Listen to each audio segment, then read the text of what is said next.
हम संयम में न रह करते। एक पशु भी संयम में रहता है, परंतु हम संयम में रहते हैं।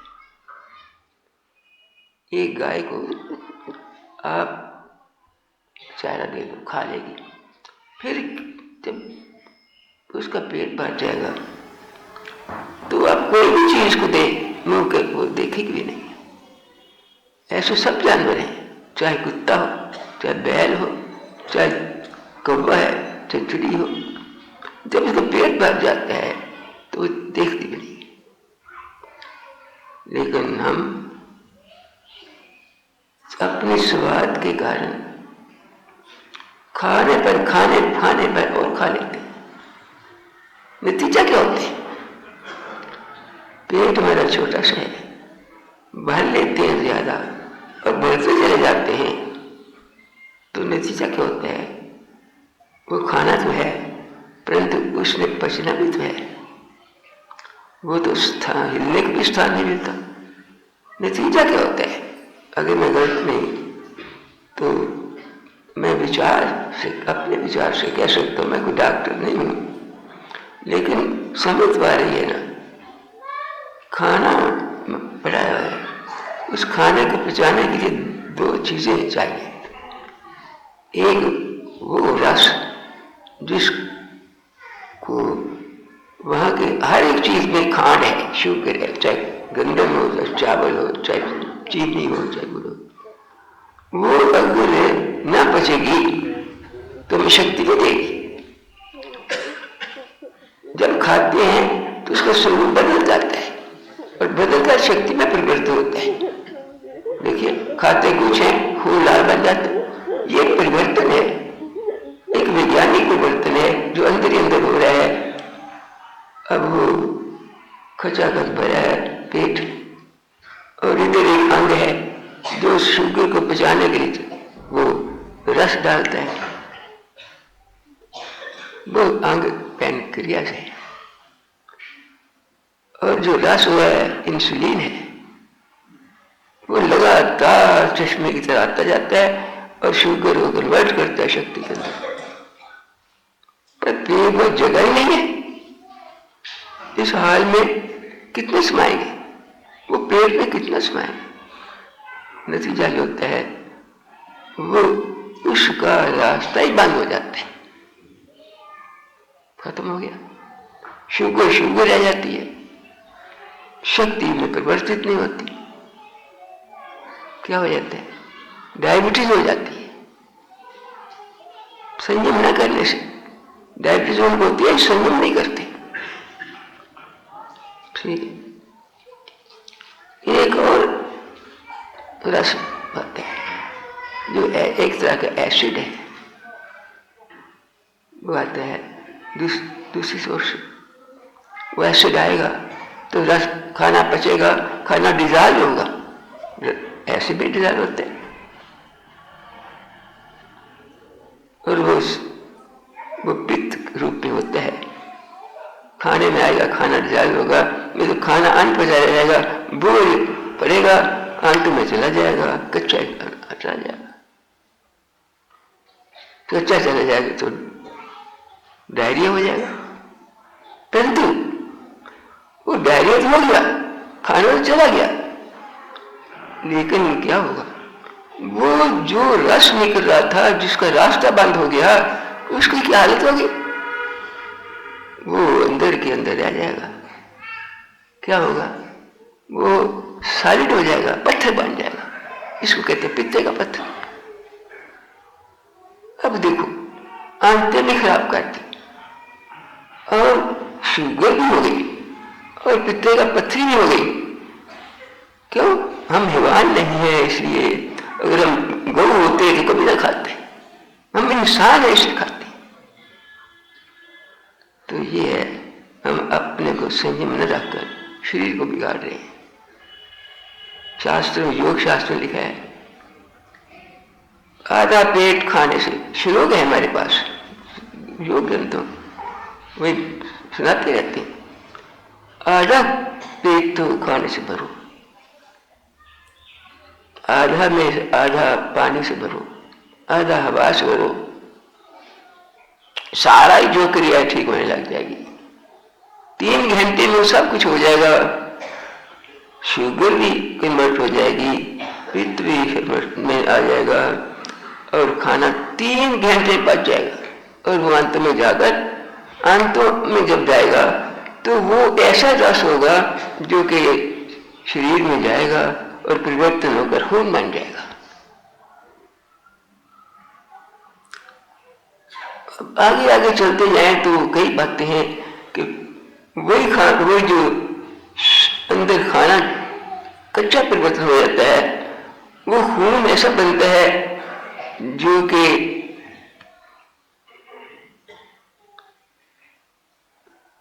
उस छन्नी में से गुजर नहीं सकता।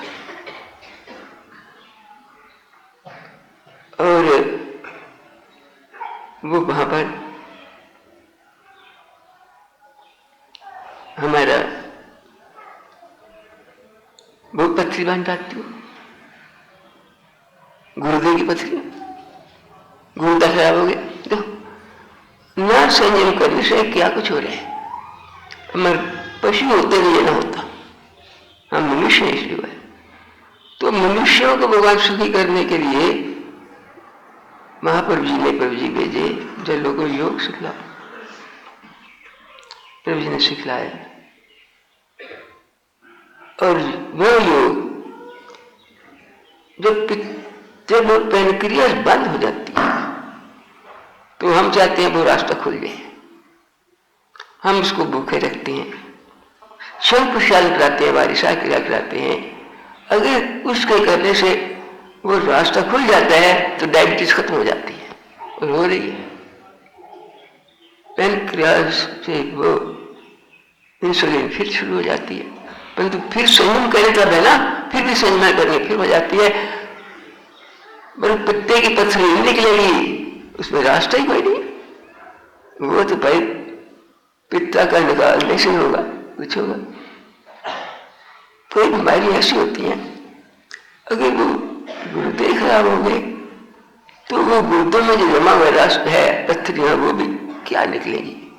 और वो इतने कमजोर हो जाते हैं, छन्नी इतनी खराब हो जाती है कि वो काम ही नहीं करती।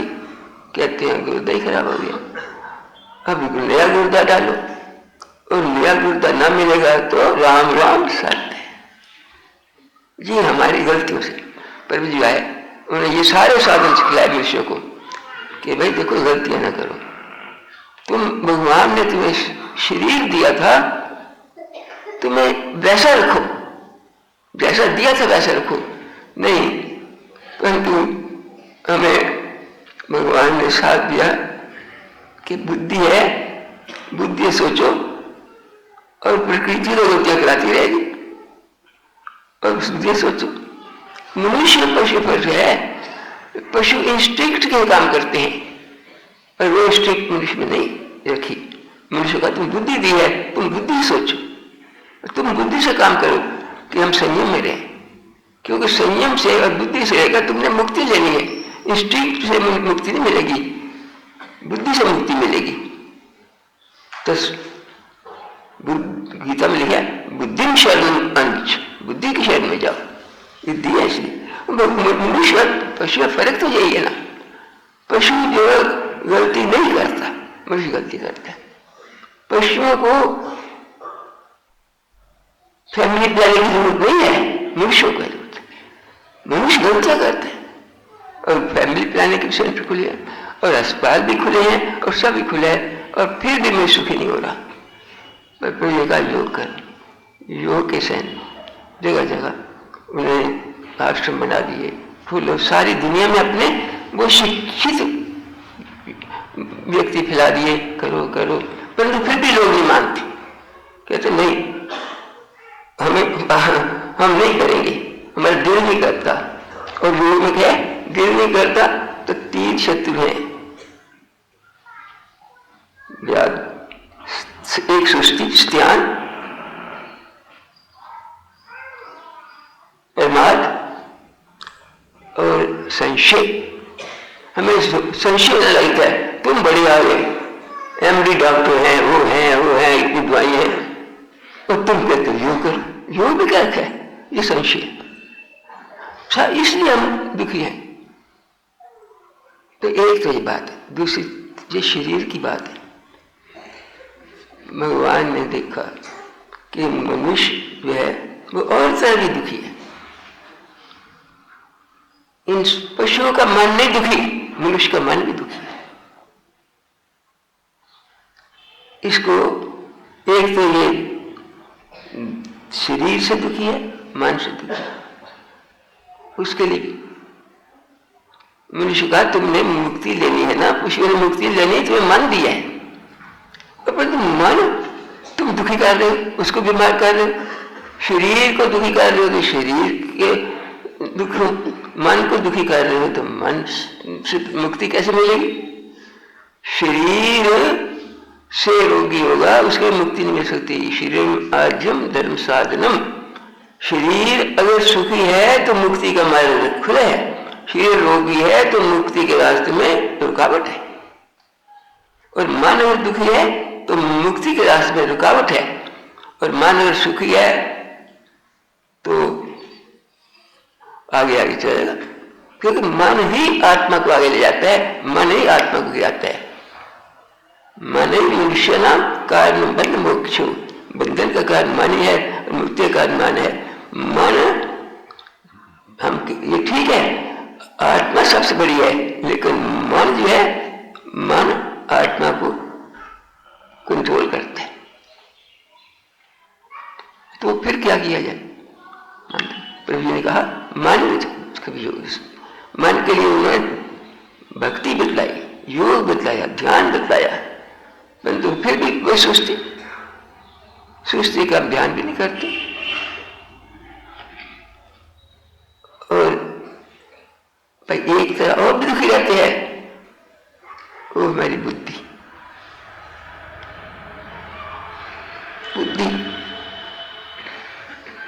संशयात्मा हो जाती है। बुद्धि में हमें ज्ञान नहीं है। अगर शरीर को स्वास्थ्य चाहिए, मन को शांति चाहिए, तो बुद्धि को ज्ञान भी चाहिए, तब मुक्ति मिलेगी ना। पता ही नहीं हम आए क्यों, जाना कहाँ है, ये ज्ञान कहाँ से मिलेगा? ये ज्ञान भाई प्रभु जी ने एक शास्त्र लिखे हैं, भगवान महर्षि ने शास्त्र लिखे हैं, उनको पढ़ो। भाई हमारे में पढ़ते नहीं, हमें टाइम नहीं है, हमें समय नहीं आते, तो गुरु पास जाओ। भाई हमारे पास टाइम नहीं है, हमें पढ़ना नहीं आता। कोई कहते हैं हमें वेद पढ़ते हैं तो पढ़े क्या, पता नहीं लगता। तो वेदों का कसूर है, तुम्हारा कसूर है जिसने लैंग्वेज नहीं पढ़ी, गीता नहीं पढ़नी आती, तुम कसूर गीता के तुम्हारा कसूर है जो गीता नहीं पढ़ते, संस्कृत आती नहीं। अब हम भारतीय हैं, हिंदुस्तानी हैं। मैंने अपने रामायण में लिखा है कि जिस व्यक्ति को संस्कृत नहीं आती वो हिंदुस्तानी नहीं है। क्यों? हमारा मरना, हमारा जन्मना, हमारा पैदा होना सब संस्कृत में तो होता है। बताते नहीं संस्कृत, लोग नहीं बोलते पैदा हुआ, मरा, जन्म हुआ। जिसको संस्कृत नहीं आती वो हिंदुस्तानी नहीं है। हिंदुस्तानी तो बनो, संस्कृत पढ़ो, फिर गीता पढ़ लोगे, वेद भी पढ़ लोगे, और बुद्धि में भी कुछ ज्ञान आ जाएगा। और बुद्धि में आया तो मुक्त हो गया, बुद्धि से मुक्ति होती है, ज्ञान से मुक्ति होती है। तो प्रभु जी आए संसार के अंदर, सब कुछ सिखलाने आए, पर हम फिर सोए रहे तो कसूर किसका? अगर हम भाषा नहीं जानते और हम करने की कोशिश नहीं करते तो सुखी कैसे होंगे? वो तो है सर्वे भवन्तु सुखिनः सर्वे सन्तु सर्वे, पर वो तो अब है यही श्लोक हो गया, सर्वे भवन्तु दुखिनः सर्वे सन्तु रोगिनः। हम तो नहीं कह सकते हैं, सब जो है दुखी हैं, सब रोगी हैं, सब संशयात्मा है, और मुक्ति का मार्ग जो है बंद है। इंसान मुक्ति के लिए आया था और वो आगे बार रास्ते हमने खुद बंद किया, पर भी जो है हमें वो रास्ता दिखलाने के लिए उन्होंने अपने बच्चों को देश विदेश में फैला दिया, जाओ और सीख रहे। आज हम इतने बैठे हुए हैं तो उन्हीं बच्चों के कारण बैठे हुए हैं। वो सीख के जाते हैं, औरों को सिखलाते हैं और वो कहते तुम भी आओ, तुम्हें भी ज्ञान मिलेगा, सीखो। ये सब भगवान, उस भगवान की कृपा है जिन्होंने प्रभु जी को अवतार रूप में भेजा, और प्रभु जी का कृपा है जिन्होंने कि स्वामी महाराज को आगे या और स्वयं सर्वव्यापक हो गए। वो स्वयं अवतारी महापुरुष सर्वव्यापक हो गए। जगह जगह मैंने बताया था किस तरह देश विदेश में सहायता कर रहे हैं, और स्वामी जी महाराज ने वो आगे ये साधन सिखलाए, हम लोग को सिखलाए, और हमें कहा कि जाओ तुम आगे इस विद्या को फैलाते गए। मैं एक आया था, अनेक हो गए। अब ये अनेक है, इन्हें और अनेक बनाना है, ये हमारे प्रभु जी की तरह, ताकि संसार में दुखी कोई ना रहे। अब जो योग करते हैं, देखो उनको जुकाम नहीं लगेगा, उनको दमा नहीं होगा, उनका सांस ठीक चलेगा, सुखी तो खुद ही हो गए। संयम, और फिर जो संयम से रहेंगे, डायबिटीज नहीं होगी, पित्ते की पत्थर नहीं होगी, आंतों के अंदर डायरिया नहीं होगा, संयम से जो सीखे ठीक है। और जिन्होंने प्रभु जी की भक्ति करनी शुरू की, संसार के प्रलोभन से, माया के अंदर फंसे नहीं, मन सुखी हो गया। वो हो रहा है ना, तभी तो यहाँ एक दूसरे से देखकर खरबूजे से देखकर खरबूजा रंग पकड़ता है, ये खरबूजे को देखकर खरबूजा रंग पकड़ रहा है। आए हम भी ऐसा करेंगे। और रामायण पढ़ो, उसमें योग का ज्ञान है। 11 खंड है रामायण के, जो बाहर पढ़े हुए पढ़ते हैं। प्रभु जी ने ऐसी वो ग्रंथ है, उसमें कोई भी इस उनका अपने लिखा हुआ ना, कोई गलती नहीं निकली। ग्रंथ में गलती भी होती है, कोई गलती नहीं। और इस समय भी पढ़ी जा रही है। 24 घंटे संसार में उसके पाठ लोग कर रहे हैं। जैसे अंग्रेजों के जमाने में कभी सूर्य डूबता था कहीं उनके राज्य में, ऐसे इस संसार के अंदर किसी वक्त भी वो नहीं है जब ये गीता नहीं पढ़ी, ये रामायण नहीं पढ़ी जा रही। क्यों? हिंदुस्तान के अंदर अनेकों भक्त हैं, और ये रामायण कही है, जब यहाँ सूर्य डूब जाता है तो वह रात हो जाती है, जब रात होती है तो दिन को हम यहाँ दिन में पढ़ रहे हैं तो वह रात है, और जब दिन होगा अमेरिका में पढ़ी जा रही होगी रामायण। तो देखो प्रभु ने क्या दिया, और इस चीज को आप सब अपनाए, सुखी हो जाएंगे। अब जब रामायण पढ़ते हैं तो हम देखे बस आंखों से आंसू टपकते हैं, शब्द भी दिखाई देते हैं। तो क्यों? प्रभु जी हमें उसमें रस देते हैं, भक्ति देते हैं। तो प्रभु ने सब कुछ दिया है। अब हमारा सबका कर्तव्य है कि प्रभु जी के संदेश को जगह जगह ले जाएं, तो ताकि उनका ये इच्छा भगवान की कि सब सुखी रहो। अगर भगवान सुखी रख रहा है तो हम भी भगवान के उस शब्दों का पालन करें, हम सबको योग सिखलाएं। ये हमारे जो यहाँ 3 दिन का सम्मेलन किया, रामायण पढ़ रहे थे, प्रभु जी का ज्ञान पता लगा, योग का ज्ञान पता लगा, और उस ज्ञान को जगह जगह हम भी करें और लोग करें। ये संदेश है जो हमें इस आज के इस 3 दिन के सत्संग में है। हम पढ़ें भी, भक्ति भी करें और योग के साथ भी करें, ताकि मेरा मन भी सुखी रहे, हमारा शरीर भी सुखी रहे, हमारा दिमाग में भी ज्ञान हो। क्योंकि अगर इस दिमाग में ज्ञान ना होगा क्या होगा? भूखा इंसान तड़पता है, और बिना ज्ञान के दिमाग तड़पता है। जब ज्ञान, जिनको ज्ञान होता है ना, वो आनंद रहते हैं। जब मैं गीता पढ़ता हूँ तो अपना आनंद आता है। क्यों? ज्ञान आता है। और नहीं ज्ञान होगा, दिमाग अलर्ट रहेगा, आनंद आता है उसमें। ये गीत कहते तुम गीता गीता करते हो। हाँ, मैं जब 7, 8, 9, 10 साल का हुआ तब से गीता शुरू की पढ़नी। वो एक पुरानी गीतों से उगनी थी, मैंने एक अपनी लड़की को दे दी, ये निशानी रखो, आज से 80 साल पुरानी की गीता मेरे पास जो थी, गीता प्रेस की। पढ़ते रहते और वही गीता जो है रामायण के अंदर आ गई है, 2 रामायणों के अंदर गीता।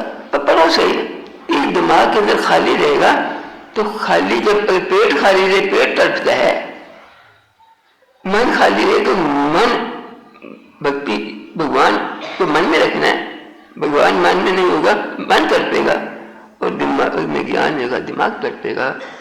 तो हमें इसलिए मन को भी पूरा करना है, दिमाग भी पूरा करना है। पर यही संदेश है जो रामायण पढ़ रहे थे, पर इस रामायण को पढ़ो, गीता की ये गीता जो है ना हमारी यहाँ एक गीता है श्रीमद् महाभारत का चैप्टर, और उसी गीता को रूपांतर करके हमारे रामायण के 10वें खंड में है और उसी को हम पढ़ते हैं। और उसमें हम, क्योंकि हम अज्ञानी हैं, हमें वो समझ आ जाती है, संस्कृत समझ नहीं आती, तो पढ़ो सही, पढ़ना चाहिए, शरीर के योग करें और प्रभु जी को याद करें और अपने शास्त्र पढ़ें, हम सुखी हो जाएंगे। सुखी होने का यही रास्ता है, और रास्ता कोई नहीं। कहेगा हम बीमारियों से सुखी हो जाएंगे, औषधियाँ भी ठीक हैं, ऋषि ने बनाई हैं और आज के डॉक्टर बनाई हैं, उसको हम कंडेम नहीं करते, परंतु वो अपने स्थान पर है और ये जो योग है अपने स्थान पर है। परंतु योग जो है उससे ऊपर कोई नहीं चीज, ना दवाइयाँ हैं और ना कुछ चीजें होती, तो इसलिए हम करें। तो अब हम उसी रामायण का भोग डाल रहे हैं और उसके बाद ठाकुर साहब जो भी करेंगे हमें हुक्म करेंगे हम वैसे करेंगे। बोल सच्चिदानंद महाप्रभु श्री राम। हम तो